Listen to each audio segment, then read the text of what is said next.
오늘 창세기 33장 1절에서 12절 말씀을 근거로 미안해라는 말이 가정을 지킵니다. 이것이 오늘 말씀의 주제입니다.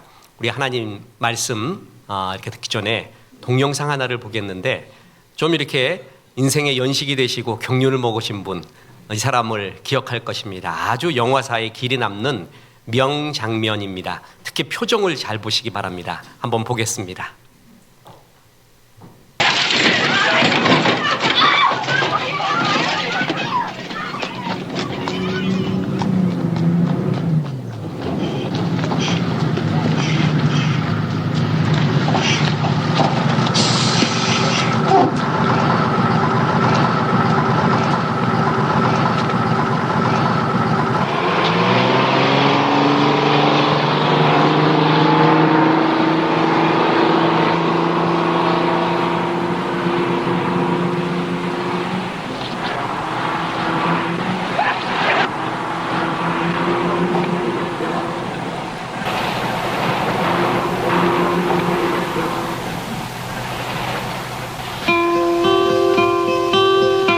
Hello darkness, my old friend, I've come to talk with you again, because a vision softly creeping left its seeds while I was sleeping, and the vision 좋아야 될 that was 표정이 저렇게 굳어 planted 있습니다. in my brain still remains within the sound of silence. In restless dreams I walk alone, narrow streets of cobblestone, neath the halo of 제40회 streetlight, 아카데미상 I turn my 감독상을 collar to 수상한 golden 그 시대의 dye. 아이콘이었죠. 반항아의 상징이었던 더스틴 호프만 주연의 영화 졸업이었습니다. 이 아주 영화사에도 길이 남는데 특히 마지막 장면이 압권입니다. 결혼식장에 난입한 벤자민은 사랑하는 여인 엘레닌을 데리고 도망쳐 버스에 오르게 됩니다. 운전기사와 버스 승객들은 어리벙벙하게 두 젊은이를 쳐다봅니다. 이 둘은 처음에 환한 미소를 짓습니다. 이겼다. 우리 탈출했다. 그렇죠? 점점 그런데 둘 다 말이 없어집니다. 그리고 얼굴은 어색한 침묵으로 굳어지고 있습니다. 이 영화사에 길이 남는 명장면입니다. 그냥 계속 환희에 차서 웃고 버스가 들컹거리면서 떠나가고 막 옆에 꽃가루 같은 거 날리고 그러면 좋겠는데 표정들이 서서히 굳어가는 모습이 보입니다. 이 장면은 마치 불같은 사랑의 정점에 서 있는 두 사람에게부터 이제 지금부터는 현실이야 이렇게 말해주는 것과 같습니다. 현실의 길 위에 발을 내딛는 순간 그때부터 얼굴들이 좀 굳어지기 시작을 합니다. 이 장면은 우리에게 묻습니다. 사랑은 뜨거운 감정만으로 계속 이어지고 가정을 이루는 것인가? 뜨거운 사랑 이후 가정이라는 현실적 삶은 어떻게 살아야 되는가? 버스는 출발했습니다. 가정이라는 것은 뜨거운 사랑 이후에 그 사랑을 지켜가는 이야기입니다. 이 커플들에게 말해주고 싶습니다. 아니 우리 모두에게 하나님이 말해주고 싶은 게 이겁니다. 가정을 이루는 두 기둥은 사랑해 그리고 미안해입니다. 그리고 실제 가정생활을 하다 보면 더 많이 말해야 될 것이 바로 미안해라는 것입니다. 이 두 말이 우리 가정에 넘쳐날 때 거룩과 행복이 우리 가정에 넘쳐나게 됩니다. 결혼과 연애는 다릅니다. 연애 때는 영화에 비유하면 총천연색 영화입니다. 그죠? 그러고 나서 싸우기도 하고 결혼하면 이제 서서히 흑백 영화로 바뀝니다. 그러다가 급기야는 무성 영화로 됩니다. 말도 않고 그냥 천연색에서 무성으로 변해가는 게 결혼의 현실이기도 하거든요. 이런 가운데서 우리는 어떤 것이 우리의 거룩과 행복을 지키는가? 오늘 야곱의 이야기를 통해 주님이 이 가정의 거룩과 행복을 지키기 위해 두 가지를 말하고 있습니다. 하나는 첫째, 모든 가정은 용서가 필요하다라는 것입니다. 자, 어떤 성경 구절은 정말 사이다 같습니다. 그래서 평생 잘 박힌 못이 돼서 그 말씀을 근거로 살아가고 그 말씀을 근거로 모든 가치관을 그리고 삶의 주제를 세워가는 구절들이 있는데 아주 상쾌한 구절 하나가 있습니다. 잠언 14장 4절인데 이런 구절이 나옵니다. 소가 없으면 구유는 깨끗하려니와 소의 힘으로 얻는 것이 많으니라. 참 멋진 구절입니다. 여러분, 외양간은 소가 있잖아요. 더러워진다라는 것입니다. 소를 다 죽여버려. 소가 없으면 외양간은 깨끗한데 깨끗한 외양간은 의미가 없는 거예요. 소가 없어서요. 소 없으면 밭은 누가 갑니까? 그리고 아무 일도 못합니다. 너무나 당연하게 외양간보다 중요한 게 소가 더 중요합니다. 소를 키우면 외양간은 소 살리느라고 더러워집니다. 소가 있는 곳 한번 가보세요. 깨끗한 박물관 같은 외양간 봤습니까? 소가 없기 때문에 그래요. 소가 있으면은요, 거기는 오물이 있습니다. 그리고 먹다 남은 건불들 너저분하게 널려 있습니다. 살아있는 것들이 있을 때는 언제나 그렇게 더러워지기 마련이에요. 가정이 그렇습니다. 가정은 살아가잖아요. 사람들을 살려내는 곳이에요. 그런데 완벽하지 않는 사람들, 죄성 많은 사람들이 같이 모여서 사는 것이기 때문에 거기에는 알 수 없는 얼룩들이 되게 많아지게 돼 있습니다. 살아가기 때문에 말의 실수도 있고 행동의 실수도 있고요. 가치관의 충돌도 있고 여러 지저분한 모습들이 많이 있습니다.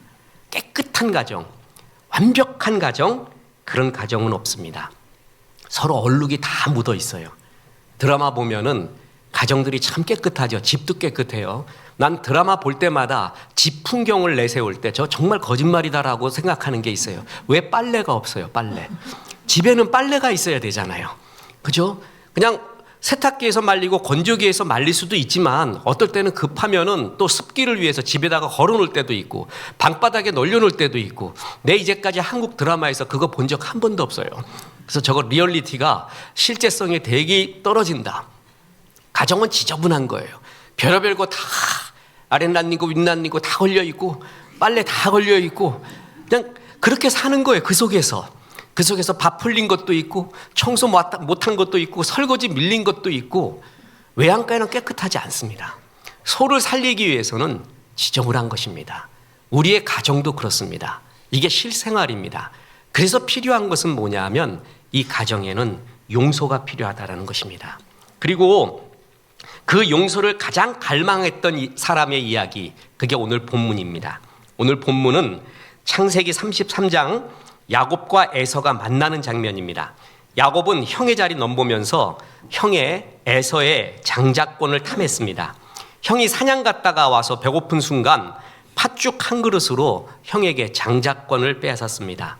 그리고 아버지 이삭이 형 에서에게 부어줄 축복을 또 속입니다. 그래서 대신 받아냅니다. 그 결과 가정은 불화가 시작되고 특히 형제간은 이제 형 에서가 야곱을 죽이겠다고 벼르는 가정 불화가 시작이 됩니다. 에서의 이런 분한 모습 속에 야곱은 할 수 없이 광야 생활을 하고 도망쳐서 외삼촌 라반의 집에 가게 됩니다. 20여 년이 지납니다.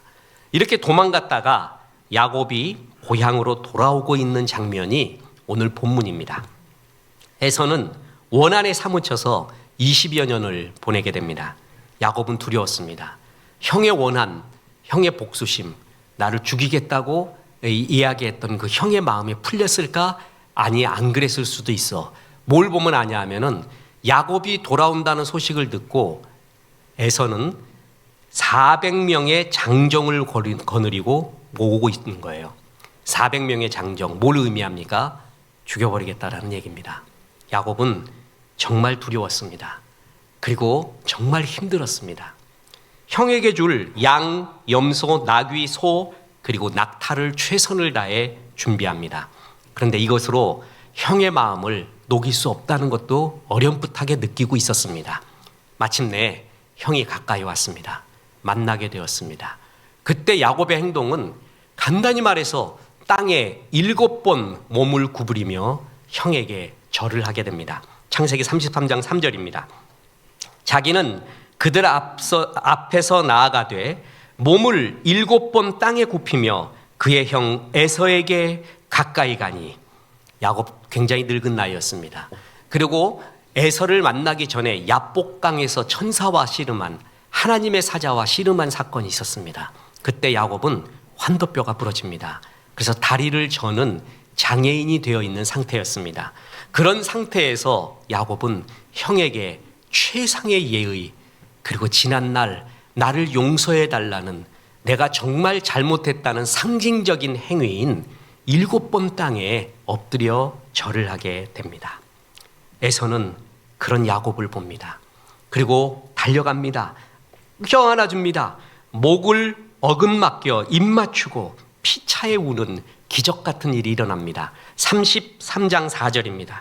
에서가 달려와서 그를 맞이하고 안고 목을 어긋맞추어 그와 입 맞추고 서로 우니라. 진짜 감동적인 장면입니다. 그리고 믿기 어려운 기적의 순간입니다. 하나님의 은혜로 이 두 형제 가운데 있었던 마음의 원한이 녹아져 버리는 순간이었습니다. 보십시오. 에서는 장정 400명을 끌고 가고 있었습니다.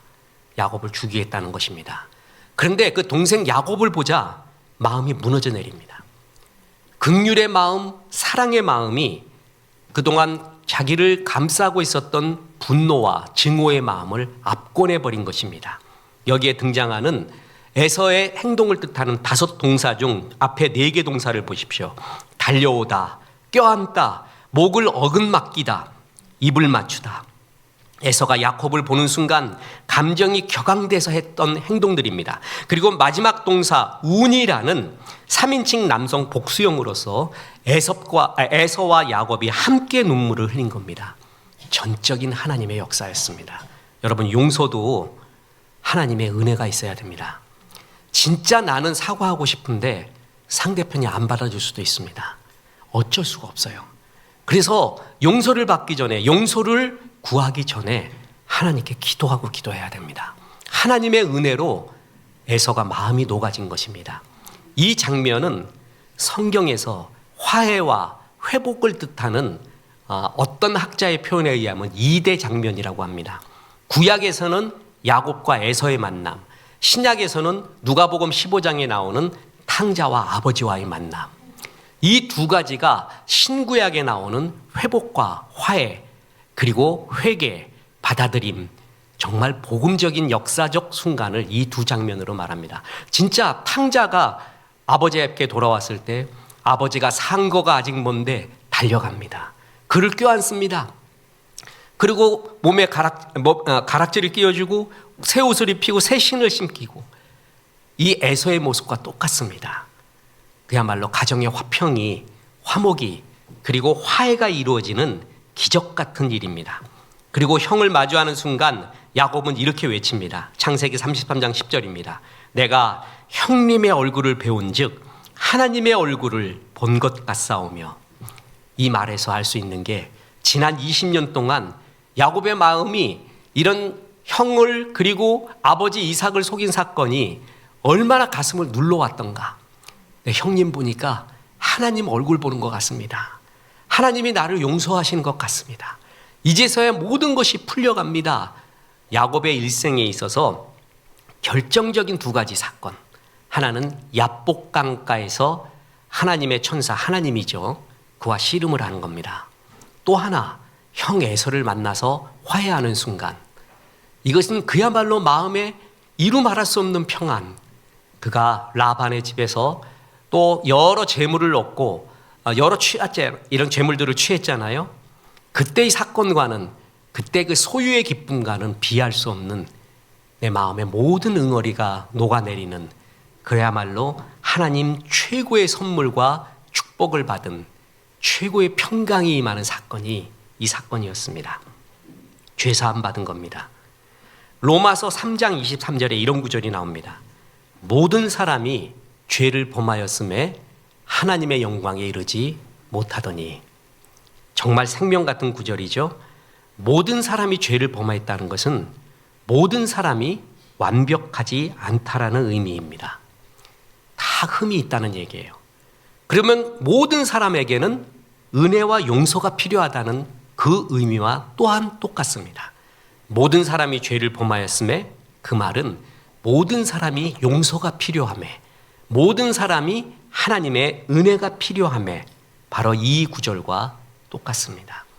이 구절을 가장 먼저 실행해야 되는 곳이 바로 가정이라는 것입니다.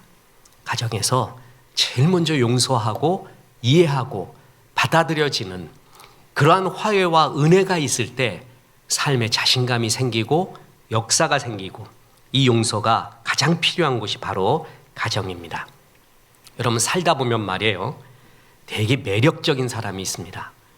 매력이라고 해서 남자로 말하면 한 1m 한 90 가까이 되고 저도 89였는데 결혼한 이후로 1년에 1cm씩 줄입니다. 그게 이제 배로 가고 이게 인격과 도량으로 가고 있습니다. 그리고 식스팩, 복근이 있고 말이에요. 이런 게 이제 매력적인 사람 같은데 사실 그렇지 않아요. 심령이 참 아름다운 사람이 있어요. 그 심상이 정말 아름다워서 봄같이 아름다워요. 그래서 만나고 싶고 만나면 향기가 나는 사람이 있어요. 이 심령의 상태가 아름다운 사람이 있거든요. 그 사람의 특징이 뭐냐 하면 늘 미안함이 마음에 있는 사람이에요. 이런 사람이 제일 매력적입니다. 하나님과 사람 앞에 미안한 마음을 갖고 있어요. 내가 지금 이렇게 사는 것이 물론 나의 노력 때문이야. 최선을 다했지만 내가 이 정도로 성공하고 이렇게 살 수 있는 거는 하나님의 은혜지. 나 때문에 내가 지금 7인분을 먹고 있는데 음식을 못 먹는 이웃도 있겠구나. 그런 거에 대한 항상 미안한 마음, 죄송스러운 마음, 그런 마음을 품고 있는 사람이 제일 매력적입니다. 그래서 보세요.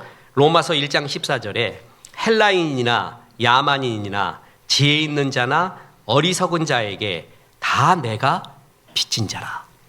그러니까 바울의 심령의 근본 베이스가 뭐냐면 하나님과 이웃 앞에 내가 빚진 자라는 거예요.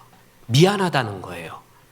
자, 이런 빚진 자의 의식이 있었기 때문에 바울이 그렇게 열정을 가지고 일할 수가 있었습니다. 사명으로 일할 수 있었습니다.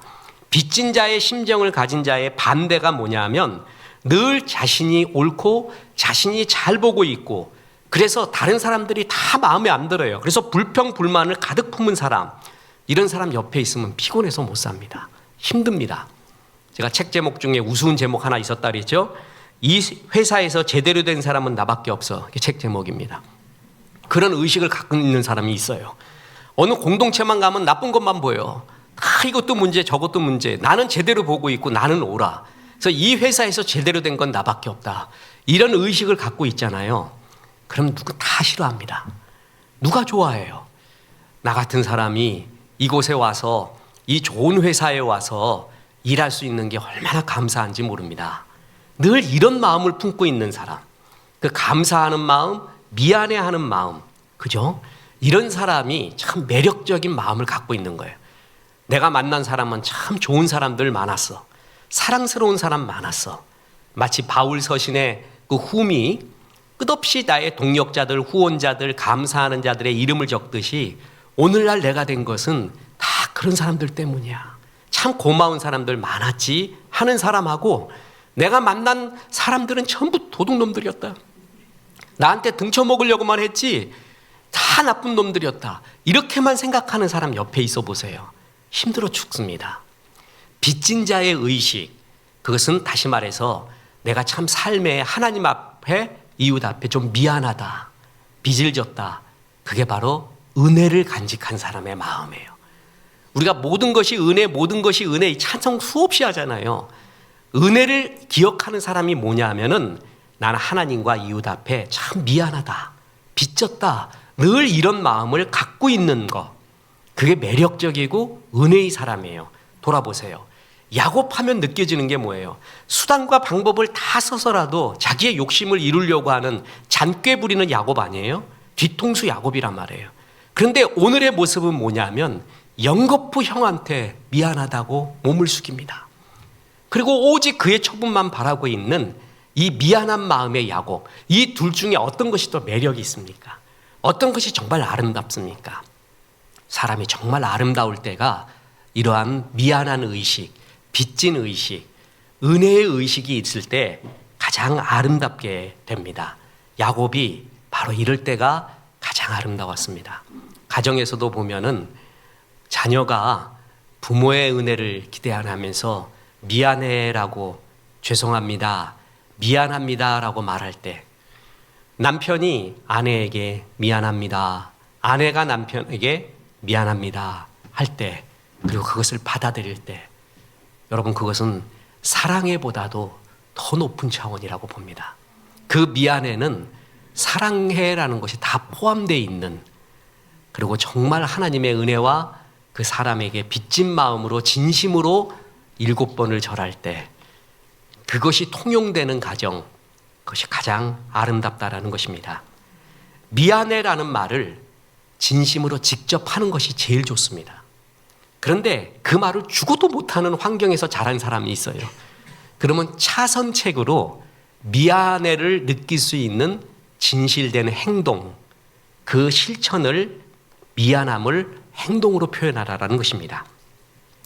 제가 목회하면서 느낀 게 뭐냐면, 사람을 한순간에 한 단면으로만 보지 않고 입체적으로 보는 법을 많이 배웁니다. 정말 여러 사람이에요. 달라요. 그래서 어떤 사람한테는 이게 은혜가 되고 어떤 사람한테는 이게 은혜가 되고 다 다릅니다. 어떤 성도는 오늘 예배 너무 은혜 받았습니다. 그래서 막 목사님 그런데 똑같은 설교를 들었는데 이런 설교 좀 안 했으면 좋겠습니다. 네, 실제로 들었어요. 은혜가 하나도 안 됐대. 한 사람은 뒤집어지고 한 사람은 아니라 그러고 어디다가 초점을 맞춰야 될까요? 또 하나, 어떤 분은 이게 와요. 우리 새 등록성도 참 환영하죠. 우리 교회의 왕은, 최고의 VIP는 새로 오신 분들입니다. 그 새로 오신 분들을 이렇게 만나서, 아이고 어디 사세요? 이름이 뭐세요? 핸드폰 번호 좀 알 수 있을까요? 그러면 그걸 되게 좋아해요. 나한테 관심 가져줬다고. 그래가지고 기다렸다는 듯이, 준비됐다는 듯이 그것을 되게 고마워하고 좋아해서 교회에 붙는 사람이 있어요. 근데 어떤 분은 그렇게 하면 그 다음 주에 안 나오세요. 부담된대. 부담이 돼, 부담. 나 좀 조용히 다니고 싶대요. 이런 사람도 있는 거예요. 그건 옳고 그름이 아니에요. 그러니까 목회를 하다 보니까 이 여러 부류를 알게 되는 거예요. 아, 이런 분도 있고 이런 분도 있고, 이런 분은 이렇게 이해해 줘야 되고 이런 분은 이렇게 이해해 줘야 되는구나 라는 걸 알아요.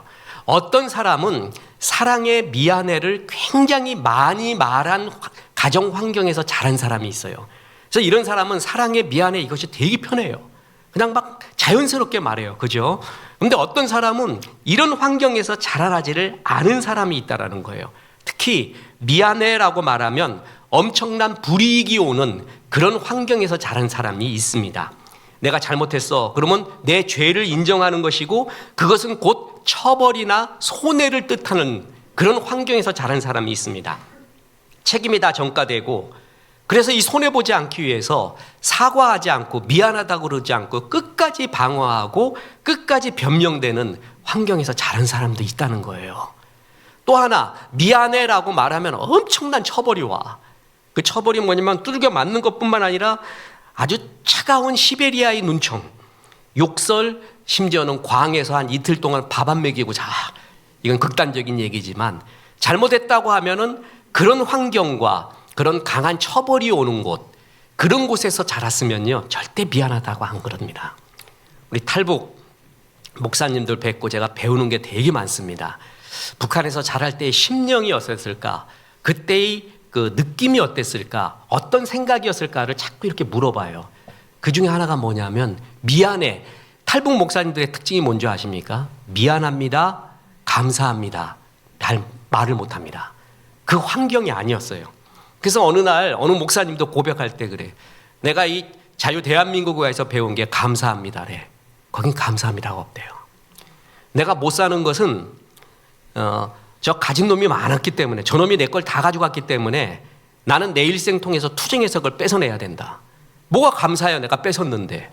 우리는 주면은 감사하고 이것도 감사, 저것도 감사. 거기는 감사의 문화가 아니었어요. 또 죄송합니다라고 말하면 말할 수 없는 처벌이 와요. 그러니까 미안합니다, 감사합니다 이런 말을 못하는 환경에서 자랐어요. 그러면 그런 말을 못합니다. 그죠? 우리 강근식 장로님이 우리 식사 같이 하면서 타고 왔는데 제가 좋아하는 그 가수가 있었어요. 이분들은 정말 내가 장로님한테 꼭 부탁할 때, 장로님 뵈러 갈 때 내가 꼭 그 두 사람은 보고 싶습니다 하는 게 이제 조동진 씨하고 김민기 씨입니다. 아침 이슬 지은 그 김민기, 그리고 나뭇잎 사이로 했던 거 조동진. 이거 아는 분은 문화생활을 좀 하신 분이고 못했어도 뭐 상관은 없어요. 예. 꼭 좀 내가 꼭 만나고 싶습니다라고 했는데 두 분 다 그냥 만나기 전에 돌아가셨어요. 그런데 너무 웃긴 거는 그분의 한 가수 중에 장로님이 그래요. 그분은 하루에 딱 3마디 한대. 아침에 밥 줘, 점심에 밥 줘, 저녁에 밥 줘. 이런 환경에 가진 사람이 있어요. 그런 사람이 차분차분하게 미안해, 사랑해, 고마워 이런 표현 잘 안 합니다. 그죠? 왜 무뚝뚝한 경상도 남자가 집에 가면 3마디 한다 그랬잖아요. 밥도, 아는, 고마자자 3마디 한대요. 그렇게 무뚝뚝한 환경이나 아니면 그런 표현을 많이 안 한 곳에서 자란 사람을 이해해 줘야 됩니다. 그래서 끝없이 그걸 말하라라는 것보다 우리는 차선으로 그의 행동을 보면 알 수가 있어요. 그의 삶을 보면은요. 그래서 언어도 뭐냐면 직접 말로 하는 언어가 있고 메타랭귀지라 그래서 그 언어 이전에 기본적인 또 다른 언어가 있거든요. 그게 뭐냐면 표정, 얼굴빛, 눈빛, 삶의 태도, 옷가짐, 이 모든 것도 뭐예요? 언어라는 거예요. 언어에 속해요. 그걸 메타랭귀지라고 하죠. 오늘 야곱을 보십시오. 야곱이 형님한테 죽을 죄를 졌습니다. 형님, 처분대로 하겠습니다. 나를 용서해 주십시오. 라고 말로 고백하지는 않습니다. 대신에 2가지로 대신하죠. 뭐냐 하면은 엄청난 선물을 준비합니다. 나귀, 염소, 낙타, 소 이런 것까지 다 준비해요. 나중에 에서가 진심이었거든요. 안 받는다 그러죠. 나 괜찮다, 안 받는다. 그러니까 야곱이 아닙니다. 형님, 이거 내 마음입니다. 꼭 받으십시오. 강권에서 에서가 받게 되죠. 많은 재물을 준비했고요. 또 하나 뭐예요? 7번 땅을 굽으리는, 땅에 몸을 굽으리는 용서의 행위, 용서를 바라는 회개의 행위를 한 거예요. 그때 에서가 그걸 받아들이게 되죠. 그죠? 그래서 미안해라고 말하면 제일 좋습니다. 근데 참 이 말을 하기가 어려운 환경이나 삶의 습관이 안 된 사람도 이해해 주세요. 미안해 할 때까지 내가 용서하나 봐라. 그리고 앉아있지 마시고 그냥 오늘 성경을 보면 그냥 그 고백 이전의 그 삶으로서 그 모든 미안함을 다 표현하고 있잖아요. 그러면 차선으로 이거를 받아들일 수가 있다라는 것입니다. 그렇습니다. 되도록 우리는 사랑해도 감사해도 미안해라는 말도 하는 것이 옳습니다. 왜냐하면은 성경이 그렇게 하고 있습니다. 요한 1서를 보십시오. 거기 보면 하나님이 우리에게 끝없이 사랑하는 자들아, 사랑하는 자들아, 사랑하는 자들아 이렇게 고백을 하고 있어요. 근데 하나님의 형상대로 지음받고 죄 용서받은 우리가 무슨 호랑이 턱뼈라고 그냥 입을 굳게 닫고 있어가지고 말을 안 하는지 다시 말하지만 이해는 합니다. 그런데 우리가 성화되어 가면서 말의 성화도 있어야 되거든요. 말의 성화를 위해서는 그런 고백들을 하는 훈련, 연습을 하는 것이 중요합니다. 다시 말하지만 제일 좋은 것은 말과 행위가 같이 미안함, 사랑함, 감사함을 표현하는 거지만 꼭 말로 표현을 안 하더라도 그의 삶의 진정성이 느껴지면 오늘 에서의 모습같이 야곱의 모습같이 그것을 받아들이면서 가정의 화평을 이루는 것이 더욱더 좋다라는 것입니다. 자, 그렇습니다. 가족의 온도는 사랑의 미안해의 횟수로 좌우됩니다. 가정은 우리 모든 가정의 구성원은 용서가 필요합니다. 완벽하지 않기 때문에 그렇습니다. 그리고 가정은 다시 말하지만 외양간 보십시오. 소가 살고 있는 곳에는 더러워지게 마련입니다. 삶도 우리가 살잖아요. 그럼 Life is real, 롱펠로의 시처럼 삶은 리얼합니다. 동화 같지 않습니다. 지저분한 거 정말 많습니다. 조화만 완벽하게 깨끗하죠. 우리가 생활을 보세요. 항상 누리끼리한 게 끼어 있습니다. 우리의 가정도 그렇습니다. 완벽하지 않는 사람들이 모여 있기 때문에 항상 실수하고 잘못을 하게 되어 있습니다. 그래서 가정에서 제일 필요한 것이 바로 용서, 죄 용서가 가정에서 제일 많이 있어야 됩니다. 그리고 2번째 교훈은 그렇습니다. 그래서 사랑해 보다 미안해를 더욱더 많이 말하라라는 것입니다. 사랑해와 미안해의 차이가 있습니다. 가정에서 사랑해와 미안해는 주님의 성전을 떠받치고 있었던 두 기둥이었던 야긴과 보아스와 같은 모습입니다. 그런데 살다 보면 어찌 보면 우리는 미안해를 더욱더 많이 말해야 됩니다. 연애할 땐 사랑해가 최고인 줄 알았지만 살다 보면 미안해 없이는 살 수 없다는 것을 알게 됩니다. 그리고 사랑해는 주로 기념일, 반찬 잘 나왔을 때 이야기하는 얘기지만 미안해는 한 달에 한 번은 꼭 해야 되는 말입니다. 결혼은 매일 사랑해를 다짐하는 일이라기보다 매일 미안해를 연습하는 일입니다. 사랑해는 그 고백은 1등 신랑감이 될 수 있는 말이지만 미안해는 평생 같이 살고 싶은 사람을 만나게 됩니다. 사랑해는 꽃을 피우지만 미안해는 뿌리를 내리게 합니다. 사랑은 당연히 가정의 꽃입니다. 그런데 미안해는 그 꽃을 자라게 하기 위한 비와 햇살입니다. 사랑해는 사랑의 시작이고 미안해는 사랑을 지키는 것입니다.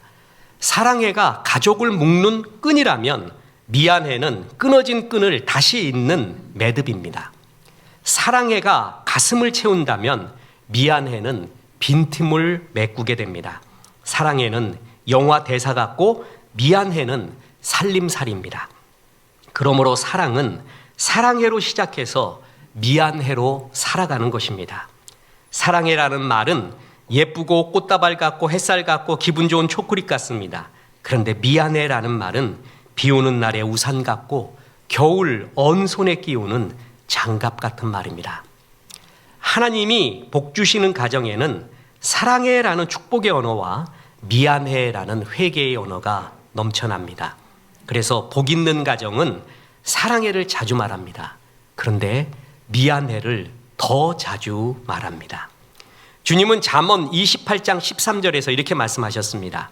자기의 죄를 숨기는 자는 형통하지 못하나 죄를 자복하고 버리는 자는 불쌍히 여김을 받으리라. 죄를 드러내고 그리고 용서받는 것이 최고라는 거죠. 가정에서 이 일이 제일 먼저 이루어져야 됩니다. 가정에서 용서받고 사랑받는 법을 아는 사람이 교회에서도 또 직장 생활에서도 그렇습니다. 제가 설교 때마다 늘 강조하는 게 그거죠. 세상 최고의 실력은 사랑받는 실력이라고요. 사랑받는 실력이 최고의 실력이에요. 사랑을 받으면서 모든 것이 시작이 돼요. 자존감도 높아지고 자신감도 높아지고 하고자 하는 의욕도 생기고 사랑받는 실력이 최고의 실력이거든요. 그 사랑받는 실력 중에 제일 좋은 방법 중에 하나가 미안해를 자주 하는 거예요. 내가 잘못했습니다. 내가 미안합니다. 그러면 그게 그렇게 사랑스러울 수가 없습니다. 자녀도 보세요. 완벽한 자녀, 숨 막히잖아 이놈이. 엄마가 필요 없어. 지가 다 알아서 하는 놈이야 이놈은. 한 번도 속색인 적도 없어요. 그놈이 자식이냐고요. 그 AI지 그놈이. 자식은 실수하는 거예요. 잘못을 하는 거예요. 그런데 진짜 자식이 아름다울 때가 실수하지 않는 자녀가 아니라 잘못했을 때 그냥 엄마, 아빠 이거 미안해요. 아빠 미안해요. 엄마 미안해요. 그러니까 엄마의 사랑과 은혜를 믿고 있는 자녀. 그때 사랑스럽잖아요. 그때가 정말 안아주고 싶잖아요. 가정에서 제일 필요한 게 바로 이런 사랑과 용서의 문화이고 이것이 자연스럽게 이루어지는 곳입니다. 그래서 가정 안에서의 진실한 이 고백의 용서가 얼마나 중요한지 모릅니다. 가정은 따뜻한 하나님의 말씀이 필요합니다. 그리고 따뜻한 밥이 필요합니다. 그리고 또 하나 따뜻한 커피도 필요합니다. 그리고 따뜻한 말인 사랑해라는 말이 필요합니다. 그리고 더 따뜻한 말인 미안해라는 말이 필요합니다. 가정에서 제일 어려운 말, 연애할 때 제일 어려운 말, 직장 생활하면서도 사람이 제일 어려운 말, 그게 미안해입니다. 왜냐하면 우리는 죄성이 있습니다.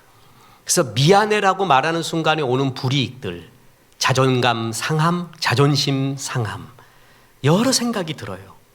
그런데 이 말이 가정과 사회와 우리 모두를 살리는 최고의 말이 됩니다.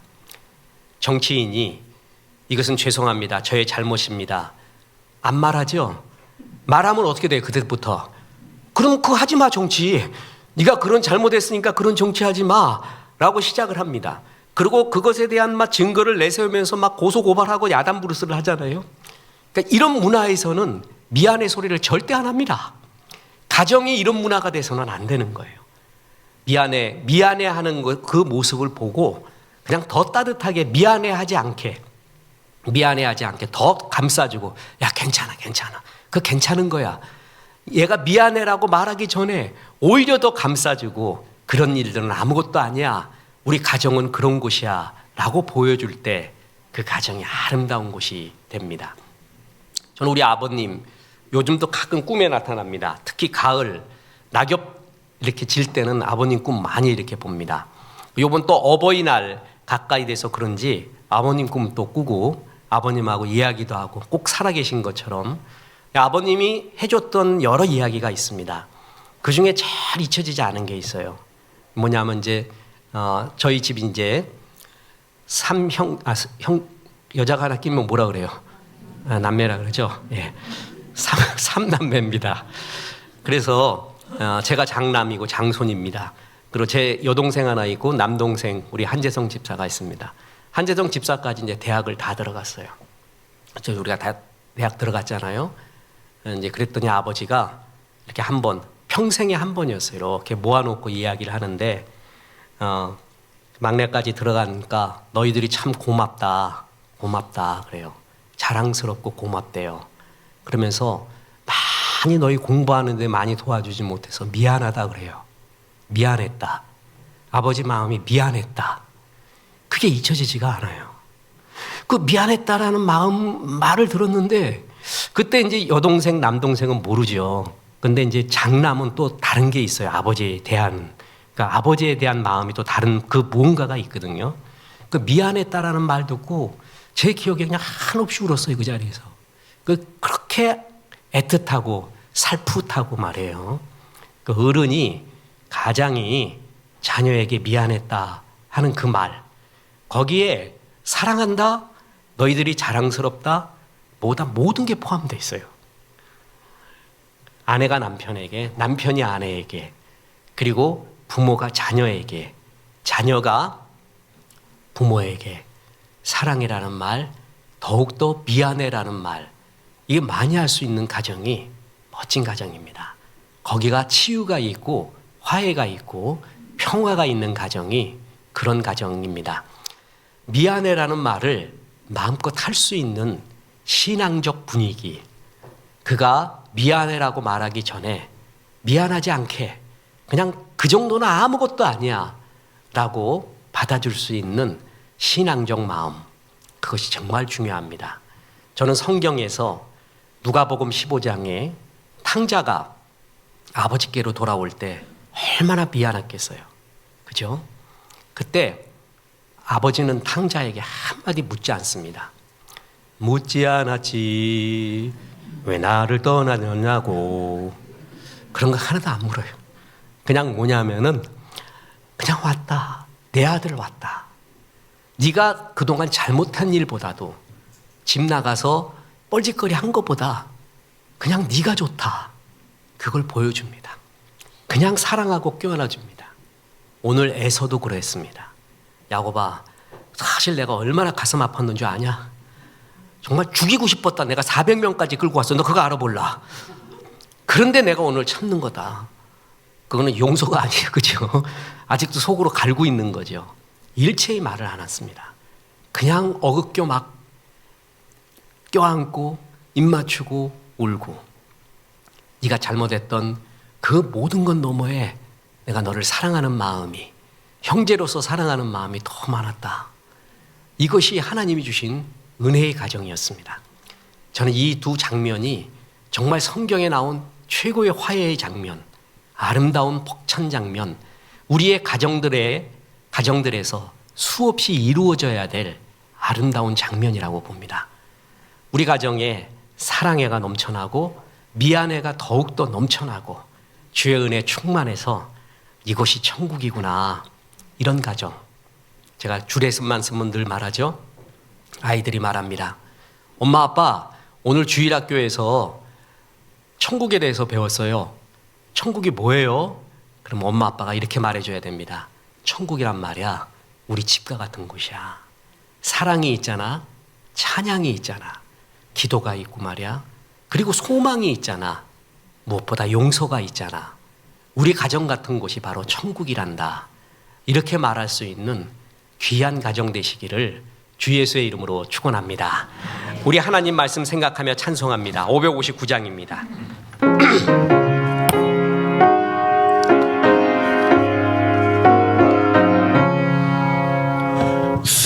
사천의 봄바람 불어있고 하나님 아버지 모셨으니 믿음의 반석도 든든하다. 우리 집 즐거운 동산이라.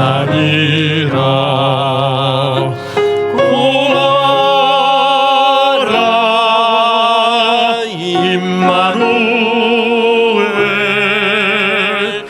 예수만 섬기는 우리 집.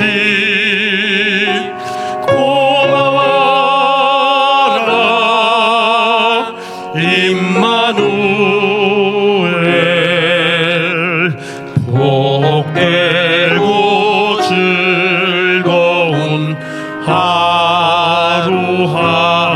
하루하루.